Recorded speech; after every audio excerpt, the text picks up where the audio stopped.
ಸ್ವಲ್ಪ ಮೇಲೆ ಕೆತ್ತಪ್ಪ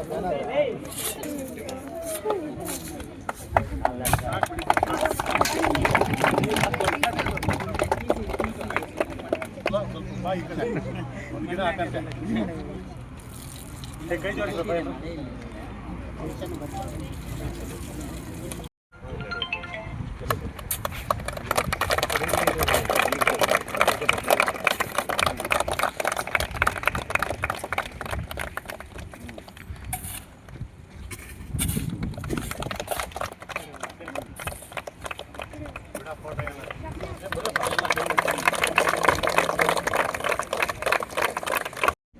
ಇದು ಬರೀ ಬೋಧನೆ ಅಲ್ಲ, ನಮ್ಮ ಜೀವನದಲ್ಲಿ ಅಳವಡಿಸ್ಕೊಳ್ಬೇಕು. ಆ ನಿಟ್ಟಿನಲ್ಲಿ ಎಲ್ಲರೂ ಸಹ ಅದನ್ನು ಗಮನವಿಟ್ಟು ನೋಡ್ಕೊಳ್ಳಿ. ನಾನು ಸತ್ಯವಾಗಿ ಪ್ರಾಮಾಣಿಕವಾಗಿ ಹಾಗೂ ಆತ್ಮಸಾಕ್ಷಿಯಾಗಿ ಪ್ರಮಾಣ ಮಾಡುವುದೇನೆಂದರೆ ನಾನು ವಾಸಿಸುವ ಸುತ್ತಮುತ್ತಲಿನ ಪ್ರದೇಶ ಹಾಗೂ ಕೆಲಸ ಮಾಡುವ ಸ್ಥಳದಲ್ಲಿ ಯಾವುದೇ ಬಾಲಕಾರ್ಮಿಕರು ಕಂಡು ಬಂದಲ್ಲಿ ನೇಮಿಸಿಕೊಂಡ ಮಾಲೀಕರು ಹಾಗೂ ಪೋಷಕರಿಗೆ ತಿಳುವಳಿಕೆ ಹೇಳಿ ಮಗುವನ್ನು ಶಾಲೆಗೆ ಸೇರಿಸುತ್ತೇನೆ. ಬಾಲಕಾರ್ಮಿಕ ಹಾಗೂ ಕಿಶೋರ ಕಾರ್ಮಿಕರನ್ನು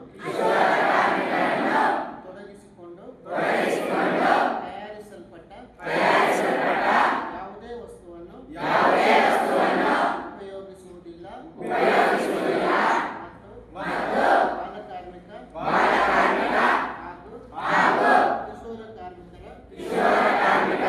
ಸೇವೆಯನ್ನು ಪಡೆಯುವುದಿಲ್ಲವೆಂದು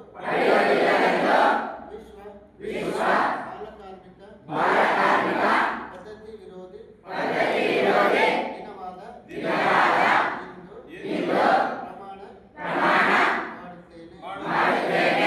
ಗುಡಿಬಂಡೆ ತಾಲೂಕಿನ ಸರ್ಕಾರಿ ಪ್ರೌಢಶಾಲೆ ವರ್ಲಕೊಂಡ ಗ್ರಾಮದಲ್ಲಿ ಕರ್ನಾಟಕ ರಾಜ್ಯ ಕಾನೂನು ಸೇವೆಗಳ ಪ್ರಾಧಿಕಾರದ ನಿರ್ದೇಶನದಂತೆ ತಾಲೂಕು ಕಾನೂನು ಸೇವಾ ಸಮಿತಿ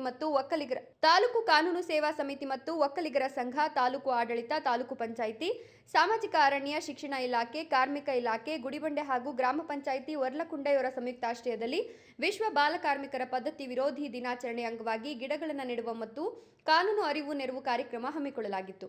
ಸದರಿ ಕಾರ್ಯಕ್ರಮವನ್ನು ಮಾನ್ಯ ಗೌರವಾನ್ವಿತ ಹಿರಿಯ ಶ್ರೇಣಿ ನ್ಯಾಯಾಧೀಶರಾದ ಶ್ರೀ ಪ್ರೇಮ್ ಕುಮಾರ್ ಅವರು ಗಿಡಗಳನ್ನು ನೆಡುವ ಮೂಲಕ ಕಾರ್ಯಕ್ರಮಕ್ಕೆ ಚಾಲನೆ ನೀಡಿದರು ಮತ್ತು ಬಾಲ ಕಾರ್ಮಿಕರ ಪದ್ಧತಿ ವಿರೋಧಿ ದಿನಾಚರಣೆ ಕುರಿತು ಪ್ರತಿಜ್ಞಾ ವಿಧಿ ಬೋಧಿಸಿದರು. ವಕೀಲರ ಸಂಘದ ಅಧ್ಯಕ್ಷರಾದ ಅಶ್ವಥ್ ರೆಡ್ಡಿ ಅವರು ಕಾರ್ಯಕ್ರಮದ ಅಧ್ಯಕ್ಷತೆಯನ್ನು ವಹಿಸಿದ್ರು. ಸಂಪನ್ಮೂಲ ವ್ಯಕ್ತಿಯಾಗಿ ಪ್ಯಾನಲ್ ವಕೀಲರಾದ ಕುಮಾರಿ ಪವಿತ್ರ ಬಿ ಅವರು ಸಂಕ್ಷಿಪ್ತ ಮಾಹಿತಿ ನೀಡಿದರು.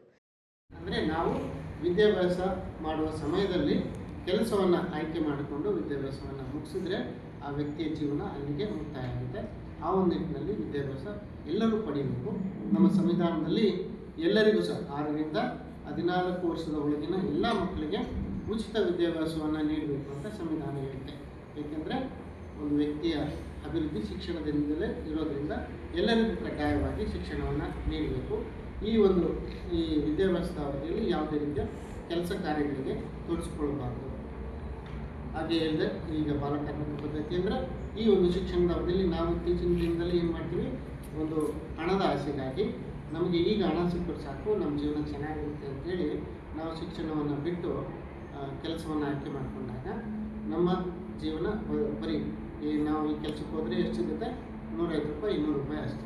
ಆದರೆ ನಾವು ಒಂದು ಒಳ್ಳೆಯ ವಿದ್ಯಾಭ್ಯಾಸವನ್ನು ಹೊಂದಿದ್ದಾದರೆ 1000ಕ್ಕಿಂತ ಹೆಚ್ಚು ಒಂದು ವೇತನವನ್ನು ಪಡಿಬೋದು. ಆ ಒಂದು ನಿಟ್ಟಿನಲ್ಲಿ ಶಿಕ್ಷಣವನ್ನು ಎಲ್ಲರೂ ಪಡಿಬೇಕು. ಶಿಕ್ಷಣವನ್ನು ನೀವು ಪಡೆದಿದ್ದಾದರೆ ನಿಮ್ಮ ಕುಟುಂಬ ಸಹ ಒಂದು ಒಳ್ಳೆಯ ವಾತಾವರಣದಲ್ಲಿ ಒಂದು ಒಳ್ಳೆಯ ಅಭಿವೃದ್ಧಿಯನ್ನು ಹೊಂದುತ್ತೆ. ಇದರಿಂದ ನಿಮ್ಮ ಸಮಾಜಕ್ಕೆ ಒಂದು ಒಳ್ಳೆಯ ಕೊಡುಗೆ ಸಿಗುತ್ತೆ. ಆ ಒಂದು ನಿಟ್ಟಿನಲ್ಲಿ ಈ ಒಂದು ವಿದ್ಯಾಭ್ಯಾಸದ ಅವಧಿಯಲ್ಲಿ ಯಾವುದೇ ರೀತಿಯ ಕೆಟ್ಟ ಚಟಗಳಿಗೆ ಅಥವಾ ಒಂದು ಒಳ್ಳೆಯ ಮನಸ್ಸನ್ನು ಚಂಚಲಗೊಳಿಸದೆ ಸ್ಥಿರತೆಯನ್ನು ಕಾಯ್ಕೊಂಡಿದ್ದಾದರೆ ನಿಮಗೆ ಒಳ್ಳೆಯ ಒಂದು ಶಿಕ್ಷಣ ಸಿಗುತ್ತೆ. ಹಾಗೆ ಒಂದು ಒಳ್ಳೆಯ ಹುದ್ದೆ ಸಹ ಸಿಗುತ್ತೆ. ಒಳ್ಳೆಯ ಹುದ್ದೆ ಅಂದರೆ ಸರ್ಕಾರಿ ಉದ್ಯೋಗವೂ ಸಿಗ್ಬೋದು, ಅಥವಾ ಈಗ ಇತ್ತೀಚಿನ ದಿನಗಳಲ್ಲಿ ಒಂದು ಒಳ್ಳೆಯ ಕಂಪನಿಯಲ್ಲಿ ಹೆಚ್ಚಿನ ಅಂದರೆ ಉನ್ನತ ಹುದ್ದೆ ಸಹ ಸಿಗ್ಬೋದು. ಇದರಿಂದ ಹಣ ಹೆಚ್ಚಿಗೆ ಸಿಗುತ್ತೆ.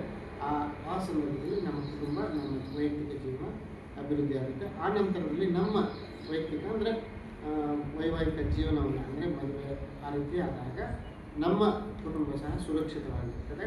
ಆ ನಿಟ್ಟಿನಲ್ಲಿ ಎಲ್ಲರೂ ಸಹ ಗಂಡು ಮಕ್ಕಳಿರಲಿ ಹೆಣ್ಮಕ್ಳಿರಲಿ ಯಾವುದೇ ಶಿಕ್ಷಣದ ಅವಧಿಯಲ್ಲಿ ಯಾವುದೇ ರೀತಿಯ ಮನಸ್ಸನ್ನು ಚಂಚಲಗೊಳಿಸದೆ ವಿದ್ಯಾಭ್ಯಾಸದ ಕಡೆ ಗಮನ ಕೊಡಿ. ನಿಮ್ಮ ಮುಂದಿನ ಜೀವನ ಇನ್ನೂ ಏಜ್ ಇದೆ. ಆ ಸಂದರ್ಭದಲ್ಲಿ ಈ ಸಂದರ್ಭದಲ್ಲಿ ನೀವು ಹೆಚ್ಚಿನ ಶಿಕ್ಷಣವನ್ನು ಪಡೆದಿದ್ದಾದರೆ ಮುಂದೆ ನಿಮ್ಮ ಎಂಜಾಯ್ಮೆಂಟ್ಗೆ ಒಂದು ಒಳ್ಳೆಯ ಅವಕಾಶ ಇದೆ.